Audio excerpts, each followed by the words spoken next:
First we will take your attendance. Ayushi Chaudhary,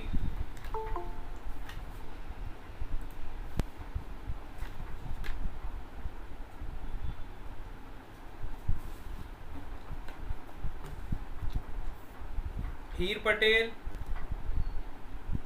Present, sir. Maitri Pancholi, Atulya Joseph, Present, sir. Harsh Gamit, Present, sir.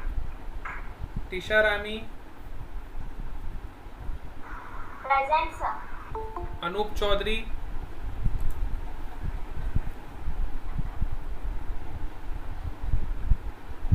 Komal Chaudhary,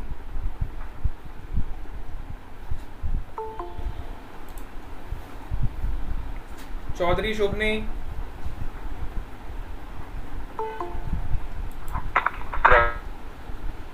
Krina Chaudhary, Present, sir. Vatsal Chaudhary, Present, sir. Krisha Bhakta, Present, sir. Hetvi Patel, Present, sir. Dheeraj, Present, sir. Bhuvneshwari, Palak Chaudhary, Deep Gamit, Nand Patel,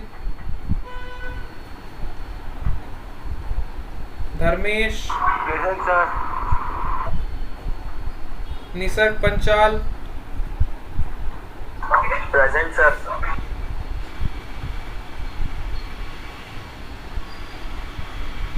Karnavi Chaudhary, ख्याति, Present, sir. Priyank, Shiv मिस्त्री,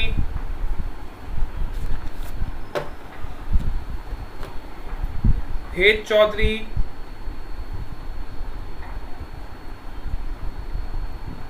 Shivam Taylor,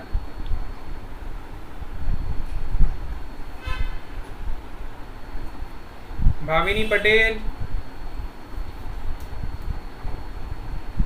हर्ष, Riddh Chaudhary, Present, sir. Bhavesh Gamit, यश गांगुड़े,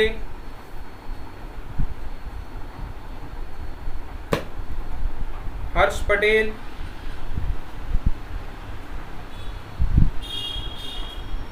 Krishna Gamit, Present, sir. रिया Parmar,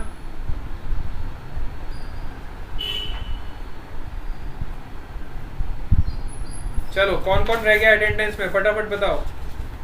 Maitri Pancholi. मैत्री Ayushi Pancholi, Chaudhary. मैत्री पंचोली फिर से late आई। नहीं sir, मैं तो कब की आई हूँ। अच्छा, फिर अटेंडेंस कैसे रह गया आपका। नेक्स्ट कौन आया, आयुषी चौधरी। क्या नाम है बेटा, जोर से बोलो। आयुषी चौधरी। आयुषी चौधरी,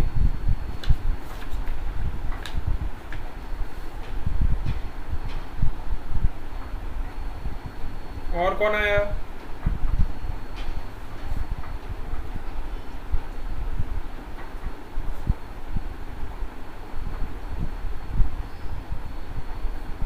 यस बस हो गए सब।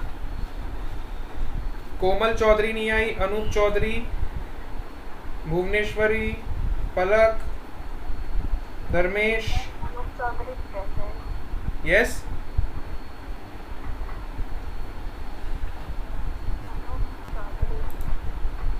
अनूप चौधरी प्रेजेंट है।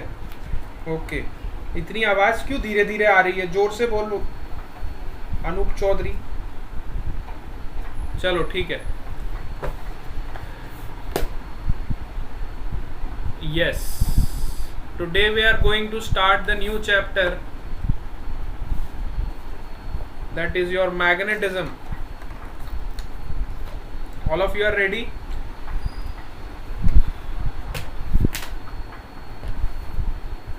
चलो, पुराना होमवर्क बहुत बच्चों ने सबमिट नहीं किया है, मैं फिर से बोल रहा हूँ, जो लोग होमवर्क को अभी भी सीरियसली नहीं ले रहे हैं उन्हें बाद में पता चलेगा। अभी आप लोग लॉकडाउन को कुछ ज़्यादा ही एंजॉय कर रहे हो। Those who are not doing homework and submitting, उनको बाद में पता चलेगा। अभी तो आप अपने घर पे बैठे हो, अपने हिसाब से चल रहे हो।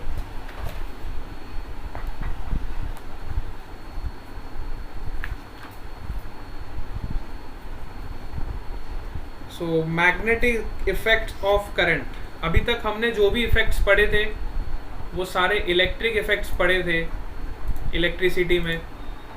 आज से हम जो भी पढ़ेंगे वो सब मैग्नेटिक फील्ड्स के बारे में पढ़ेंगे।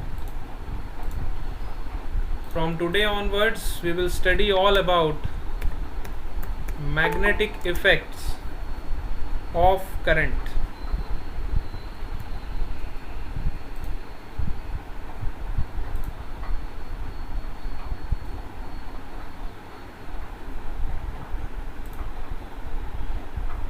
स्क्रीन दिखाई दे रहा है सबको? No sir, you are not present. No sir.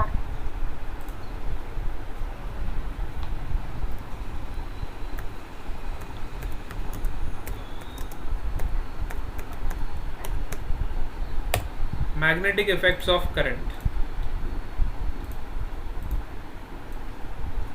ठीक है, तो सबसे पहले हम बातें करेंगे आज की मैग्नेटिज्म की डिस्कवरी कैसे हुई, है ना। सो मैग्नेटिज्म की डिस्कवरी सबसे पहले टर्की में हुई। सबसे पहले जो मैग्नेटिज्म की डिस्कवरी हुई कहाँ पे हुई? टर्की में।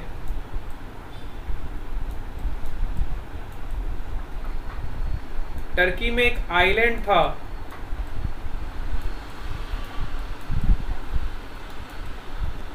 उस आइलैंड का नाम था मैग्नीशिया।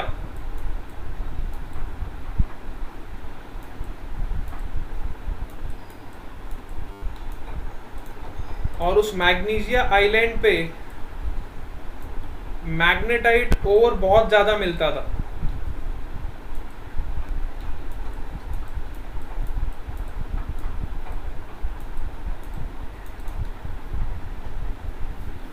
टर्की में एक आइलैंड था जिसका नाम मैग्नीशिया नाम से, और उस मैग्नीशिया आइलैंड पे ओर बहुत पाया जाता था जिसको हम बोलते हैं मैग्नेटाइट ओर।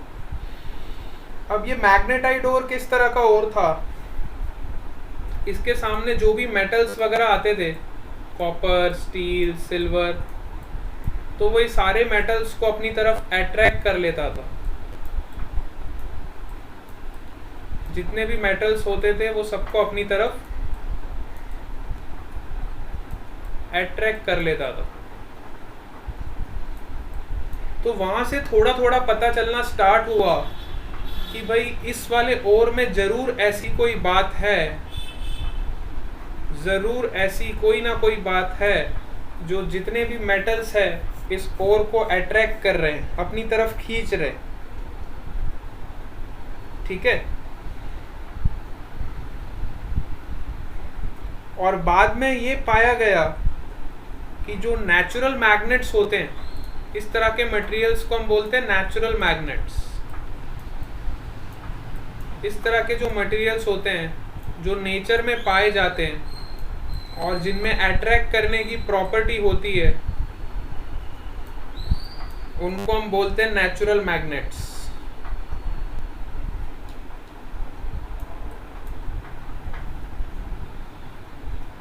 और नेचुरल मैग्नेट का एक और नाम है, सबसे जो फेमस नेचुरल मैग्नेट पाया जाता था, ये इसको हम ब्लैक स्टोन भी बोलते हैं। सबसे फेमस जो नेचुरल मैग्नेट पाया गया, that is your black stone.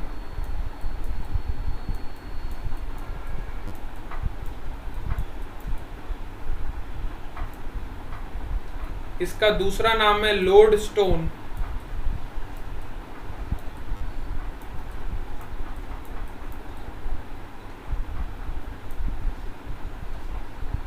इसको लीडिंग स्टोन भी बोलते थे।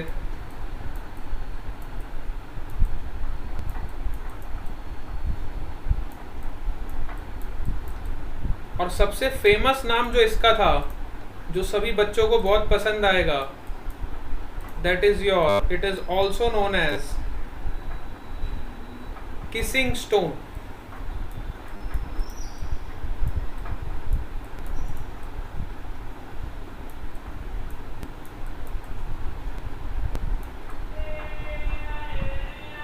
किसिंग स्टोन इसलिए बोलते थे क्योंकि जितने भी मटेरियल्स को ये अपनी तरफ अट्रैक्ट कर लेता था, अट्रैक्ट करने का मतलब आप समझते ही हो, तो इसलिए इसका उसके बेसिस पे भी एक नाम हो गया, that is your kissing stone. मैं मजाक नहीं कर रहा हूँ, ये बिल्कुल करेक्ट नेम है, किसिंग स्टोन भी हम इसको बोलते हैं। ठीक है, सो इस तरह से मैग्नेट्स की डिस्कवरी स्टार्ट हुई और नेचर में सबसे पहले मैग्नेट्स को पाया गया, है ना। सबसे पहले जो मैग्नेटिज्म की डिस्कवरी है वो हमारे नेचर से स्टार्ट हुई, क्योंकि नेचर में इतनी सारे मटेरियल्स, इतने सारे रिसोर्सेज हमको अवेलेबल है कि हम अगर एक एक रिसोर्स की अच्छे से स्टडी करें तो हमें डिफरेंट डिफरेंट चीज़ें पता चलती गई। तो इस तरह से मैग्नेटिज्म की डिस्कवरी हुई। ठीक है, तो this is the history of magnetism. ये आपको थोड़ी पता होनी चाहिए कि मैग्नेटिज्म की हिस्ट्री कहाँ से स्टार्ट हुई। ठीक है, इसके बाद कुछ आर्टिफिशियल मैग्नेट्स बनने लगे। जैसे जैसे टाइम बीतता गया वैसे वैसे नेचुरल मैग्नेट से आर्टिफिशियल मैग्नेट्स बनने लगे। आर्टिफिशियल मैग्नेट्स कौन से होते हैं आपको पता है?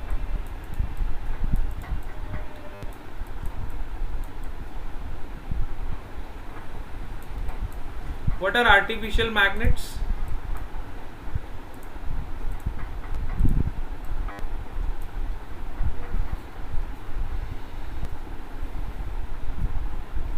आर्टिफिशियल मैग्नेट्स वो मैग्नेट्स होते हैं जिनको ह्यूमन बनाते हैं।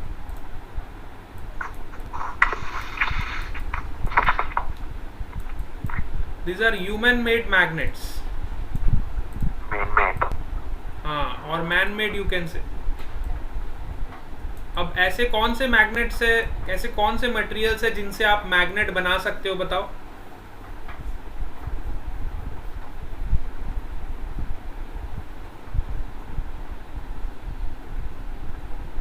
हम ना बचपन में एक गेम खेलते थे, अगर आपको याद हो। एक हम मैग्नेट लेते थे, नेचुरल मैग्नेट, और एक लोहे का कोई टुकड़ा लेते थे, और उस लोहे को टुकड़े को एक मैग्नेट के साथ हम जोर से घिसते थे।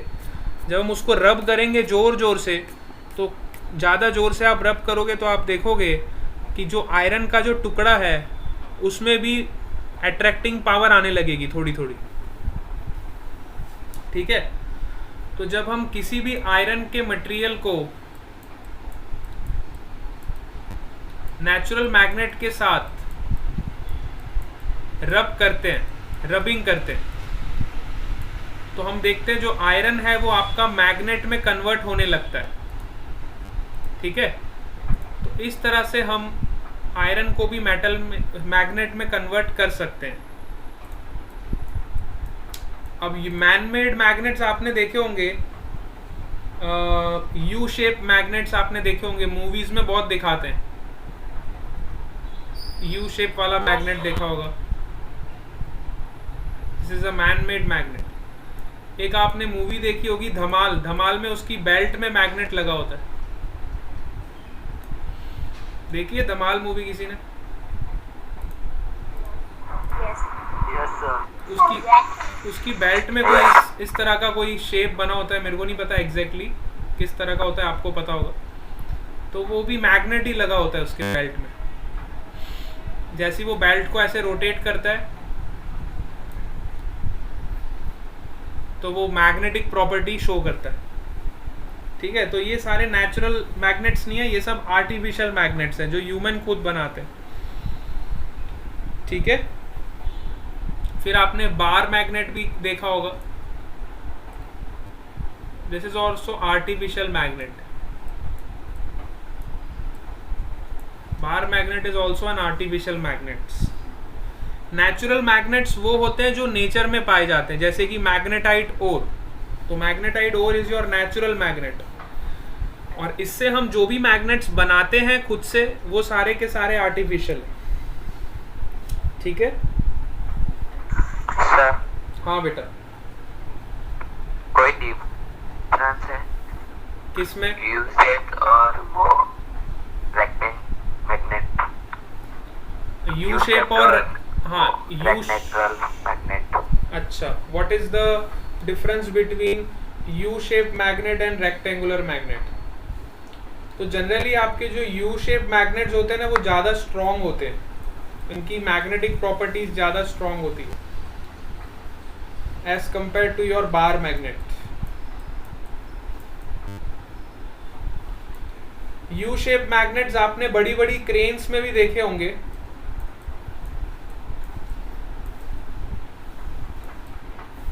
जो बड़ी बड़ी क्रेन्स होती है जिससे हम कार को भी उठा लेते हैं, गाड़ी को भी उठा लेते हैं, कार्स को पिक करने के लिए भी हम मैग्नेट का यूज करते हैं और वहां पे यू शेप मैग्नेट यूज होते हैं। लेकिन वो यू शेप मैग्नेट्स में क्या होता है, हम इलेक्ट्रिसिटी पास करते हैं तो जितने टाइम के लिए हम इलेक्ट्रिसिटी उसमें पास करते हैं उतने टाइम के लिए वो मैग्नेट की तरह बिहेव करता है। जब हम इलेक्ट्रिसिटी पास करते हैं यू शेप मैग्नेट पे तो वो मैग्नेट बन जाता है और वो बड़ी से बड़ी कार्स को भी उठा लेता है। बड़े से बड़े आपके ट्रक्स होते हैं, कार्स होते हैं, उनको उठाने के लिए हम ऐसे यू शेप मैग्नेट्स का यूज़ करते हैं। और यू शेप मैग्नेट्स में हम इलेक्ट्रिसिटी पास करते हैं, यहाँ पे सर्किट बनी होती है इसकी पूरी, है ना, इलेक्ट्रिक करंट हम इसमें पास करते हैं और जब इलेक्ट्रिक करंट पास करते हैं तो ये मैग्नेट की तरह बिहेव करता है और जब ये मैग्नेट की तरह बिहेव करता है तो ये बड़ी से बड़ी कार्स को भी उठा लेता है। तो इस तरह के मैग्नेट्स को हम बोलते हैं इलेक्ट्रोमैग्नेट्स। इस तरह के मैग्नेट्स को हम बोलते हैं इलेक्ट्रोमैग्नेट्स।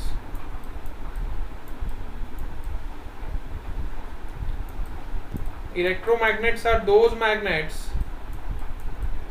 जिसमें हम इलेक्ट्रिक करंट पास करते हैं तब वो मैग्नेटिक बिहेवियर शो करते हैं। जब हम इलेक्ट्रिक करंट पास नहीं करेंगे तो ये मैग्नेटिक बिहेवियर शो नहीं करेंगे। समझ आया? Yes. So electromagnets are very strong magnets, but इसके लिए हमें इलेक्ट्रिसिटी सप्लाई करना पड़ता है ना, तब ये बहुत अच्छे से वर्क करते हैं। हैवी से हैवी लोड को उठाने के लिए हम इलेक्ट्रोमैग्नेट्स का यूज करते हैं। चलो, तो ये तो मैग्नेट्स की कहानी हो गई। अब हम आगे चलते हैं। सो मैग्नेट्स की ना कुछ प्रॉपर्टीज होती है। तो मैग्नेट्स की डिस्कवरी सबसे पहले किसने करी थी? उस साइंटिस्ट का नाम था H.C. Oersted. H.C. Oersted was the first scientist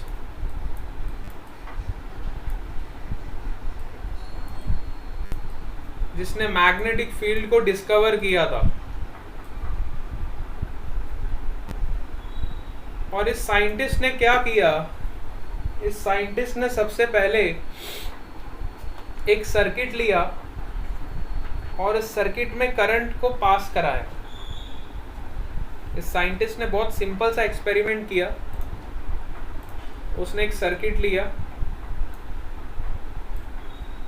circuit में जो भी होता है आपका बैटरी, वन इज योर की,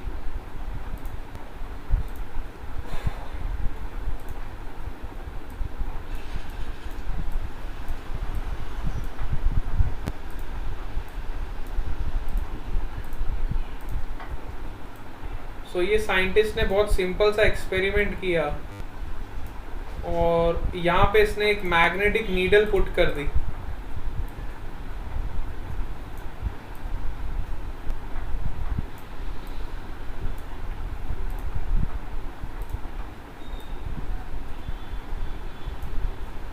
ठीक है, अब जैसे ही सर्किट में करंट पास किया तो वो साइंटिस्ट ने देखा कि मैग्नेटिक फील्ड अपनी पोजीशन से डिफ्लेक्ट हो गई। मैग्नेटिक फील्ड अपनी पोजीशन से डिफ्लेक्ट हो गई। There was a deflection in the needle of the magnetic compass. ठीक है, तो साइंटिस्ट ने बहुत सोचा कि यार ऐसा क्यों हुआ, इस फील्ड ने ऐसा डिफ्लेक्शन क्यों शो किया।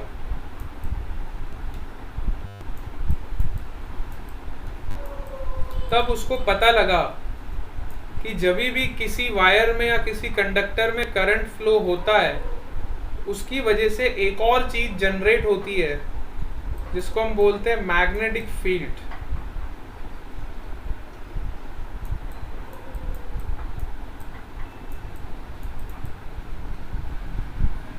ये साइंटिस्ट ने ऑब्जर्व किया कि जब उसको मैग्नेटिक नीडल में डिफ्लेक्शन मिला, तब उसने देखा यार कोई चीज तो ऐसी होगी जो इसको डिफ्लेक्ट करने में हेल्प कर रही है, और बाद में उसको नाम दिया गया मैग्नेटिक फील्ड। इस तरह से मैग्नेटिक फील्ड की डिस्कवरी हुई। ठीक है, तो सिंपल एक्सपेरिमेंट्स किए गए, साइंटिस्ट, बहुत सारे साइंटिस्ट इसमें इन्वॉल्व थे, लेकिन सबसे पहला जो साइंटिस्ट था उसका नाम था H.C. ऑस्टर्ड, who discovered the magnetic field. So magnetic field की डेफिनेशन क्या है, देखो, now we are going to define the magnetic field. So magnetic field is defined as it is the space or region, you can also define magnetic field is defined as the space or region around the magnet, the space or region around the magnet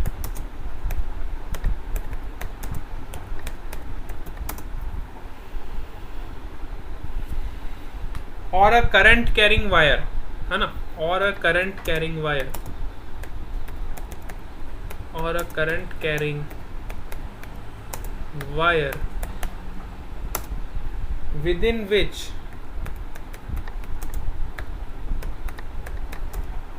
its influence can be felt.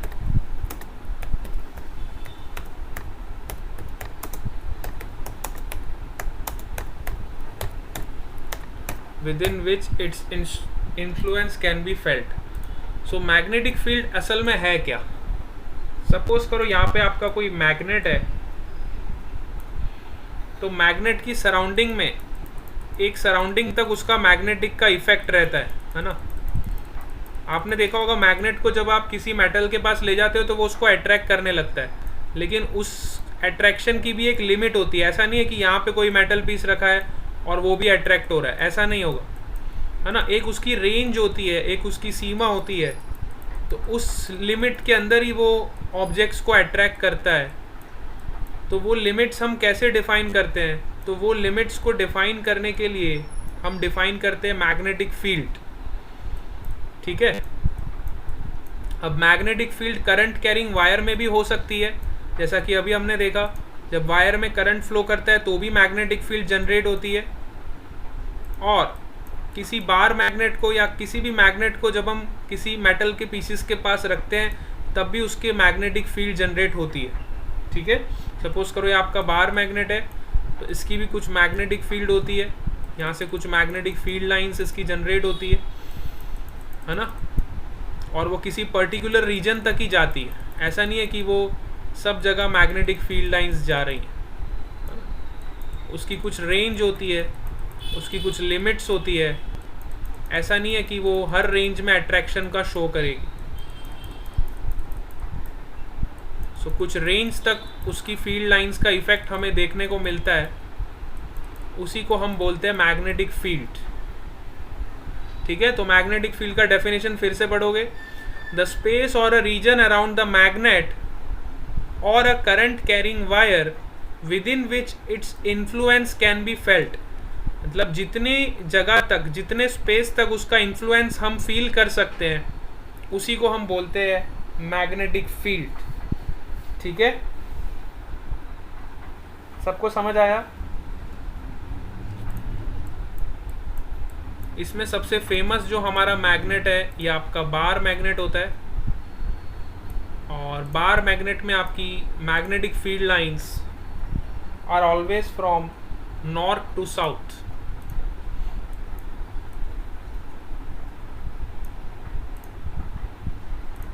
ठीक है, this is your north pole, let's say this is your south pole. Your magnetic field lines are always directed from north to south.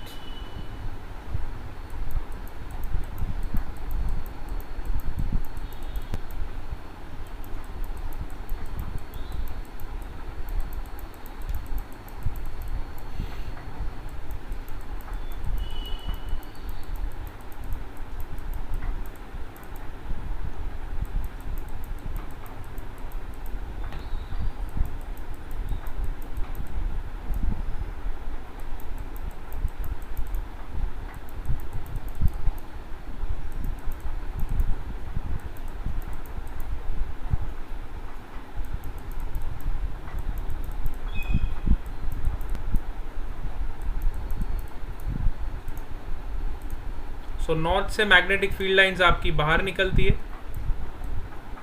और south में वो मर्ज हो जाती है. North से बाहर निकलती है, आउट गोइंग, जितनी भी आउट गोइंग है वो नॉर्थ पे है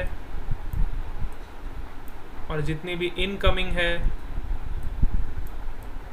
वो साउथ पे है.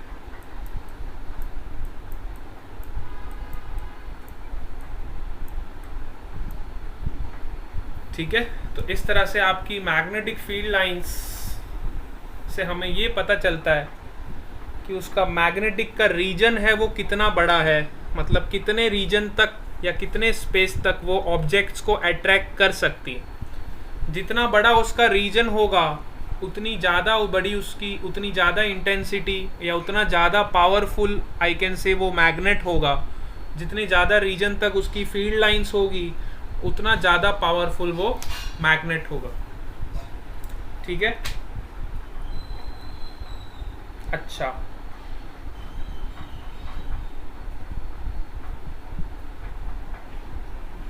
अब अगर मैं दूर वाले रीजन्स की बात करूं तो दूर वाले रीजन्स में देखो मैग्नेटिक फील्ड लाइंस बहुत दूर दूर होती है, और अगर पास वाले रीजन्स की बात करूं तो मैग्नेटिक फील्ड लाइंस क्लोज होती है. तो पास वाले रीजन्स में क्योंकि आपकी मैग्नेटिक फील्ड लाइंस बहुत ही क्लोज होती हैं, इसलिए आपकी मैग्नेटिक प्रॉपर्टी ज़्यादा स्ट्रॉन्ग होती है. So I can say that the lines which are closer to the magnet are strong magnetic field lines and the lines which are away from the magnet are weak magnetic field lines.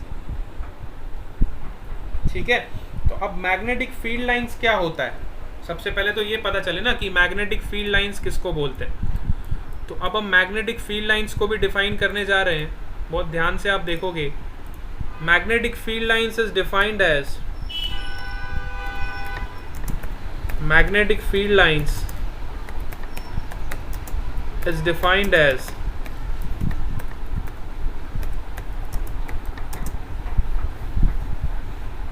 सबको समझ तो आ रहा है ना? Yes, sir. Yes, sir. हाँ, magnetic field lines is defined as the curve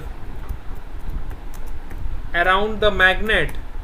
magnet के around जो curve होता है सच दैट टेंजेंट, हाँ जो हमने कर्व अभी ड्रॉ किया ना मैग्नेट के अराउंड, इसी को हम मैग्नेटिक फील्ड लाइंस बोलते हैं.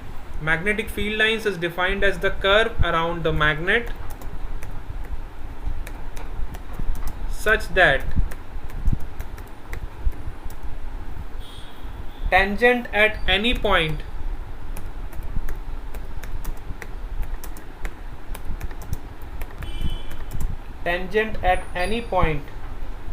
on the curve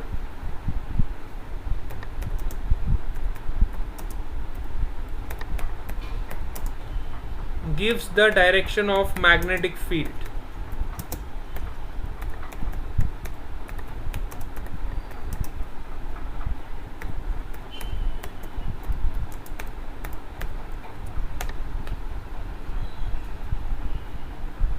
At that point, magnetic field at that point.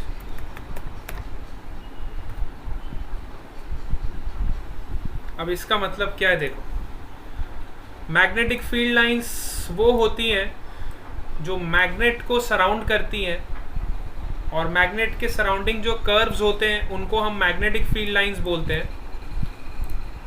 और ऐसी फील्ड लाइंस पे जब हम टेंजेंट ड्रॉ करते हैं, सपोज करो मैंने इस पॉइंट पे टेंजेंट ड्रॉ किया, let's say this is your point P. If I draw a tangent line to this point, I can say this is the magnetic field at this point P. If I want to find the magnetic field at this point Q, again you have to draw one tangent line. So this will be your magnetic field at this point Q. If you have to find the magnetic field at this point R, again you have to draw a tangent line. This is your magnetic field at this point R. So magnetic field lines वो lines होती है जो magnet को surround करती है. These are curvilinear lines such that tangent at any point on the curve gives the direction of the magnetic field at that point. ठीक है, किसी भी कर्व पे, किसी भी पॉइंट पे जब मैं टेंजेंट ड्रॉ करूंगा तो मुझे उस पॉइंट पे मैग्नेटिक फील्ड पता चल जाएगी. ठीक है, इस तरह से हम मैग्नेटिक फील्ड लाइंस को डिफाइन करते हैं. This is the very most important definition of the magnetic field lines. You must know this definition. Sir एक बार फिर से एक्सप्लेन करो ना. एक बार फिर से एक्सप्लेन करता हूँ. सपोज करो ये आपका मैग्नेट है. I am explaining again. मैं फिर से डायग्राम ड्रॉ करता हूँ. Let's say this is your magnet which is your bar magnet, और यहाँ से आपकी मैग्नेटिक फील्ड लाइंस नॉर्थ से निकलती है और साउथ में चली जाती है.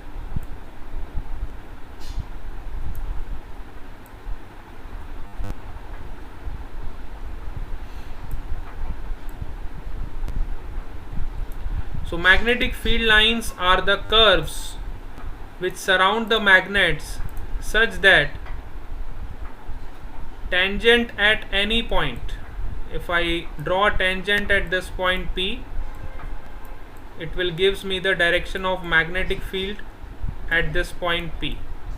If I draw the tangent at this point Q, it will give the magnetic field at this point Q. If I draw the tangent at this point R, it will give the direction of magnetic field at this point R.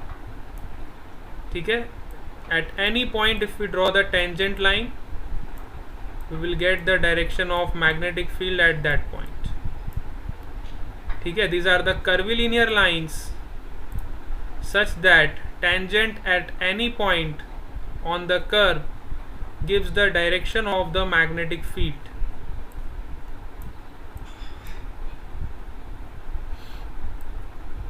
North से magnetic field lines आपकी बाहर जाती हैं और south पे magnetic field lines आपकी अंदर चली जाती हैं.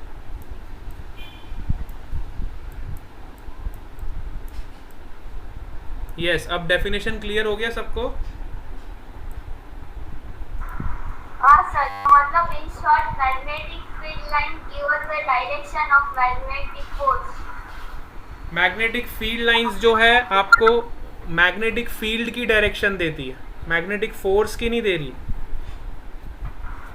ओके, है ना. चलो, इसके अलावा एक टर्म हम और पढ़ेंगे इसमें.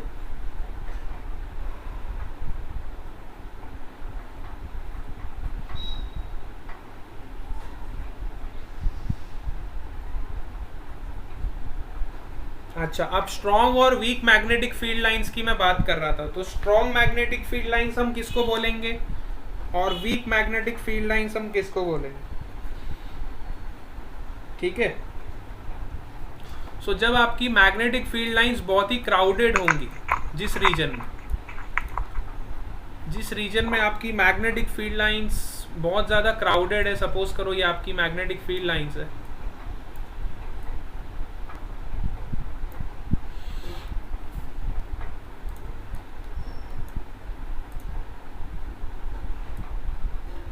सपोज करो मैं मैग्नेटिक फील्ड लाइंस ऐसे शो करूँ.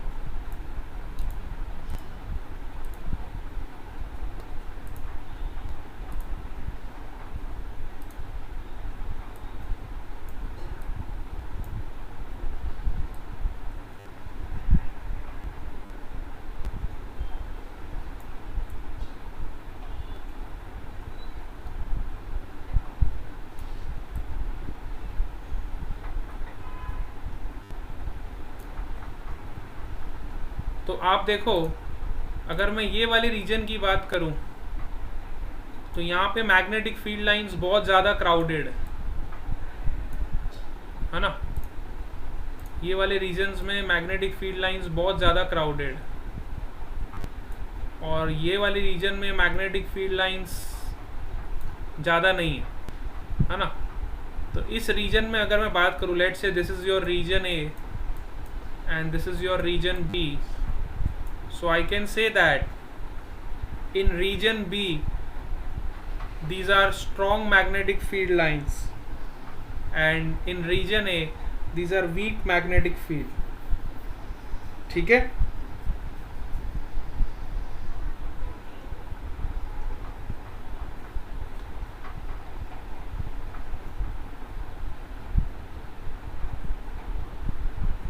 समझ रहे हो।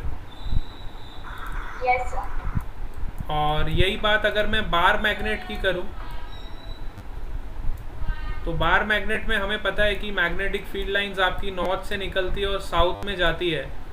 तो नॉर्थ से जो बहुत दूर लाइंस जा रही, जैसे कि मैं अगर ये वाली लाइन की बात करूं, कुछ लाइंस होगी जो गोल घूम के चली जाएगी, कुछ लाइंस होगी जो बहुत दूर दूर तक जाएगी। तो ये वाली लाइंस जो बहुत दूर तक जा रही हैं, these are weak magnetic fields, और जो ये क्लोज लूप फॉर्म कर रही है, जो पास पास में है, these are your strong magnetic fields. Similarly south pole की भी बात करूं, जो लाइंस बहुत दूर से आ रही हैं, these are your weak magnetic fields, और जो क्लोजली है एकदम, these are your strong magnetic fields। समझ आया आपको? ठीक है, चलो आज हम क्लास को यहीं पे एंड कर रहे हैं। We will discuss more in the next class, और सब लोग पुराना होमवर्क पेंडिंग वाला कंप्लीट करके रखेंगे नेक्स्ट क्लास तक, ठीक है। सबका होमवर्क सबमिट हो जाना चाहिए। Bye bye to all of you. Bye sir. Bye bye. Bye sir.